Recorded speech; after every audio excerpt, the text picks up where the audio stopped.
मैंने भी physical qualify किया हुआ है। बाद में आपकी जो ज्वाइनिंग है वो की जाएगी। 50,000 रुपये आपकी सैलरी हो जाती है। अगर आप रिस्की एरिया में रहते हैं, यानी 100 मार्क का होगा, इसमें निगेटिव मार्किंग के टोटल 2 घंटा दिया जाएगा। अब आपका मैथ का हिंदी या इंग्लिश दोनों ऑप्शनल है। करते हैं कि जो इसका कट ऑफ कितना रहने वाला। हेलो मित्रों, क्या है, अगर आपने सीआरपीएफ पैरामेडिकल स्टाफ या जिसे हम ट्रेडमेंस के नाम से जानते हैं, तो अगर आपने 2020 यानी कि 2020 में एग्जाम दिया हुआ था, है ना, तो जो उसका रिटर्न एग्जाम है 2023 में हो रहा है। उसके अलावा आप अगर कुछ भी चीज जानना चाहते हो, सिलेक्शन प्रोसेस क्या है, कैसे कैसे आप जॉब में जा सकते हो, नेक्स्ट हमारा आता है एग्जाम से संबंधित centre document, syllabus, negative marking, cut off, exam mode, आपका एग्जाम कैसे होगा, कितने क्वेश्चन पूछे जाएंगे, निगेटिव मार्किंग है कि नहीं है, हर चीज पर हम चर्चा करने वाले हैं। अच्छा मित्रों, उसके पहले मैं आपको छोटा सा बता देना चाहूंगा, 2020 में मैंने भी क्या है इसका फिजिकल दिया हुआ था, मैंने भी फिजिकल क्वालिफाई किया हुआ है। आप यहाँ पर स्क्रीनशॉट को देख सकते हो। ये आपका जो ये जो सर्टिफिकेट है तभी आपको दिया जाता था जब आप क्या है फिजिकल क्वालिफाई करते थे। तो आप इस चीज को देख सकते हो, मैंने भी फिजिकल क्वालिफाई किया था, तो आप भी अगर किए होंगे तभी आप इस स्टेज तक पहुंचे होंगे। देखिए, सबसे पहले हम बात करते हैं सिलेक्शन प्रोसेस के बारे में। इसका सिलेक्शन प्रोसेस क्या है, तो आपने क्या है फिजिकल दे ही दिया होगा, आपने क्या है फिजिकल दे दिया है। अब आप किसका वेट कर रहे हैं, रिटर्न एग्जाम का वेट कर रहे हैं। आप रिटर्न एग्जाम संबंधित मैं आपको हर चीज बताऊंगा, कितने क्वेश्चन आएंगे, किस चैप्टर से, किस सब्जेक्ट से कितने कितने क्वेश्चन पूछे जाएंगे। तो मित्रों, आप मेरे साथ लगातार बने रहिए। अब सिलेबस चेंज हो गया है। 2020 था आया हुआ था, तब सिलेबस दूसरा था। 2023 में जो आपका सिलेबस है वो क्या है चेंज हो चुका है ना। क्या क्या नया नया सिलेबस है, आपको हर चीज बताने वाले हैं। देखिए, आपका रिटर्न होगा, रिटर्न आपका स्टार्ट होने वाला है। फिर क्या है, आपका ट्रेड टेस्ट है। ट्रेड टेस्ट में आपके जैसे आपने कुक का, सफाई कर्मचारी का, माली का, इससे संबंधित आपके क्या है एक इंटरव्यू होगा, है ना। उसमें आपके क्वेश्चन फिर पूछे जाएंगे। फिर आपका क्या होगा, मेडिकल होगा, चिकित्सा चेक किया जाएगा। उसके बाद में आपकी जो ज्वाइनिंग है वो की जाएगी। अच्छा, एक चीज मैं और ऐड कर ले रहा हूँ, जो इसकी सैलरी होती है वो कितनी होती है, हर चीज मैं आपको ऑथेंटिक बताने वाला हूँ। अच्छा मित्रों, अगर बात करें एग्जाम डेट संबंधित, तो एग्जाम मेरा भी एडमिट कार्ड डाउनलोड हो गया है, तो हो सकता है मैं भी एग्जाम देने जाऊं। ऐसा कोई मेरा मूड नहीं एग्जाम देने का, फिर भी अगर हो सकता है ये नॉलेज के लिए, तो हो सकता है चले जाऊं। बाकी ऐसा कोई मेरा मन नहीं है करने का ये जॉब, है ना।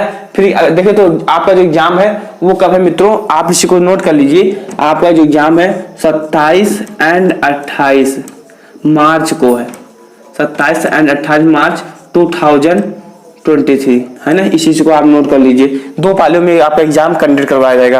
और सेंटर डॉक्यूमेंट्स पर आपको हम आगे बताएंगे या इससे संबंधित मेरा एक फुल वीडियो बना हुआ है। 2 फोटो चाहिए, आईडी चाहिए, आपका पैन कार्ड चाहिए। यानी अगर इसके बारे में अगर आपको फुल जानना है तो लिंक आपको डिस्क्रिप्शन बॉक्स में मिल जाएगा, जाकर आप देख सकते हो वीडियो को, है ना। नेक्स्ट हम बात करते हैं सैलरी संबंधित। देखिए, जो इसकी सैलरी होती है मित्रों, वो लगभग में अगर हम टोटल बात करें, मैंने बहुत सारी चीजों को सीखा हुआ है, समझा हुआ है, बहुत सारे लोगों को फॉलो किया है। तो जो आपकी सैलरी स्टार्टिंग होती है वो 21,700 रुपए होती है। एचआरए वगैरह हर चीज जुड़कर जो आपकी सैलरी होती है लगभग में डबल हो जाती है। हर चीज सिटी अलाउंस वगैरह मिलाकर लगभग में 40 से 50,000 रुपए आपकी सैलरी हो जाती है।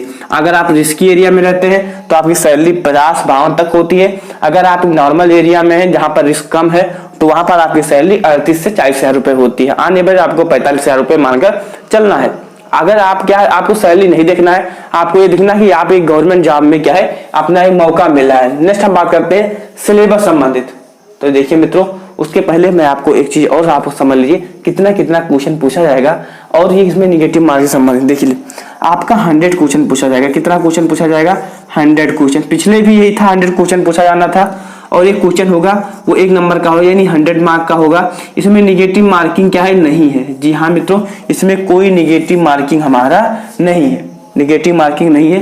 लेकिन ये चीज आप समझ लीजिए कि टाइमिंग कितना है, आपको पेपर सॉल्व करने के लिए कितना समय दिया जाएगा। तो मित्रों, आपको 120 मिनट दिया जाएगा, यानी कि टोटल 2 घंटा दिया जाएगा। अब आप कहोगे भैया इससे समय तो कोई नोटिफिकेशन आया है, कोई आया ही नहीं है, तो आप कैसे पता चल गया।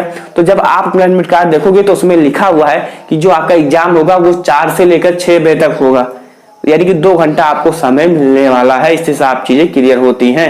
इसमें कोई निगेटिव मार्किंग नहीं है अभी तक नोटिफिकेशन के अनुसार, और ना भी क्या इसमें आएगा। अच्छा, एक चीज हम अच्छे से आपको बता दें, तो 2020 का जो सिलेबस था, 2020 और 2023 के सिलेबस में चेंज हो गया है। अच्छा, 2020 का क्या था, आपका 15 क्वेश्चन, आपका मित्रों क्या है 15 क्वेश्चन जीके से पूछा जाता है। किससे पूछा जाता है, हाँ 15 क्वेश्चन जो आपको पूछा जाना था वो मैथ और हिंदी से, 15 मैथ से, 15 मैथ से और 15 क्या है हिंदी से। नेक्स्ट हम बात करते हैं 10 क्वेश्चन रीजनिंग से और हाँ 10 क्वेश्चन आपका क्या हो गया जीके हो गया, ये पूछा जाना था। प्लस में 50 क्वेश्चन आपका ट्रेड से पूछा जाना था। ये था 15 मैथ से था, 15 हिंदी से था और रीजनिंग जीके से 10 क्वेश्चन और ट्रेड से 50 क्वेश्चन। ये आपका सिलेबस था। लेकिन ये सिलेबस क्या है चेंज हो गया है। अब आपका न्यू सिलेबस क्या आ गया है, इस चीज को आप अच्छे से समझिए। 2020 को हम इरेज कर रहे हैं, 2023 में आपका जो न्यू सिलेबस है आपको उस पर फोकस करना होगा। 2023 के लिए आप इस चीज को अच्छे से नोट कर लीजिए। पहला तो हम बात करते हैं आपका, हम बात करेंगे यहाँ पर सिलेबस मैंने नोट कर लिया, हर एक चीज को पॉइंट के अनुसार आपको बताने वाले हैं। ऐसा कुछ चीज आपको नहीं बताया जाएगा जिसका क्या है आपको गलत इंपैक्ट आप पर पड़े। तो रीजनिंग का आर फॉर रीजनिंग लिख दे रहे हैं तो इस चीज को आप समझ जाइए। चलिए मैं पूरा लिख दे रहा हूँ। रीजनिंग का कितना क्वेश्चन पूछा जाएगा इस चीज को आप अच्छे से समझिए। रीजनिंग का 20 क्वेश्चन पूछा जाएगा। जीके का भी आपका क्या है मित्रों 20 क्वेश्चन पूछा जाएगा, है ना। 20 क्वेश्चन पूछा जाएगा। कितना पूछा जाएगा 20 क्वेश्चन। फिर क्या है आपका मैथ का 30 हो गया। और फिर क्या हो गया आपका हिंदी या इंग्लिश दोनों ऑप्शनल है। आप एग्जाम में बैठोगे, जैसे अगर आपने जीडी का एग्जाम दिया होगा या सीआरपीएफ हेड कांस्टेबल मिनिस्ट्रियल का एग्जाम दिया होगा तो आपको पता है कि इसमें क्या होता है, जो आपका हिंदी या इंग्लिश ऑप्शनल होता है। आपसे हिंदी से या आपको हिंदी अटेम्प्ट करना है या इंग्लिश अटेम्प्ट करना है, दोनों में से आपको एक ही अटेम्प्ट करना है। दोनों करने की जरूरत नहीं है, ये क्या है ऑप्शनल है मेरे मित्रों, ये क्या ऑप्शनल है। यानी कि आपकी रीजनिंग से 20 क्वेश्चन, जीके से 20 क्वेश्चन, मैथ से 30 क्वेश्चन और हिंदी या इंग्लिश से क्या है 30 क्वेश्चन। जब आप इनको ऐड करोगे टोटल के टोटल 100 क्वेश्चन हो गए। जो 100 क्वेश्चन हो गए वो 100 नंबर के हो गए, यानी ये 100 मार्क के हो गए, है ना। ये चीज आपको क्या ध्यान देना है, इसमें कोई नेगेटिव मार्किंग नहीं, यानी कि नो नेगेटिव मार्किंग, है ना, नो नेगेटिव मार्किंग। ये चीज आप समझ लीजिए, है ना।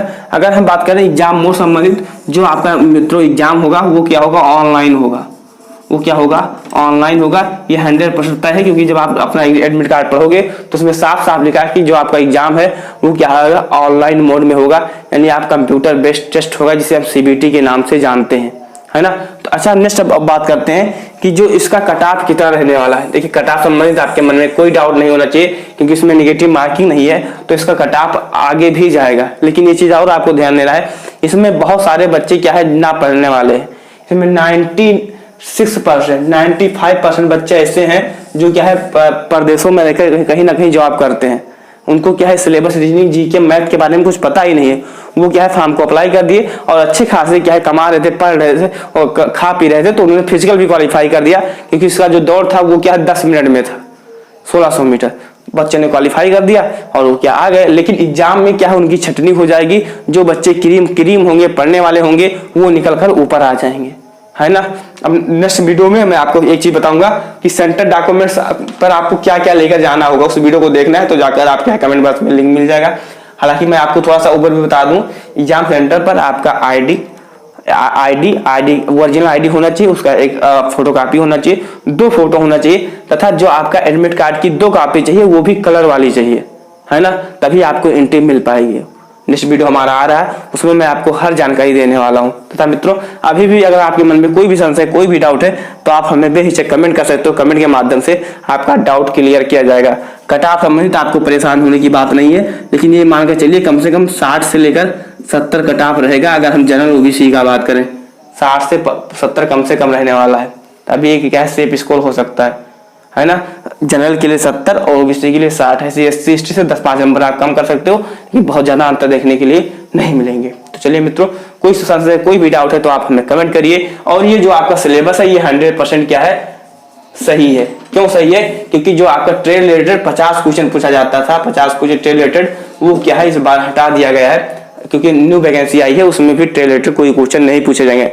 टेस्ट संबंधित जो जानकारी होगी, जो आपका चेकअप किया जाना होगा, वो क्या है ट्रेड टेस्ट में चेक किया जाएगा। जो आपका ट्रेड टेस्ट होगा उसमें आपका चेक किया जाएगा।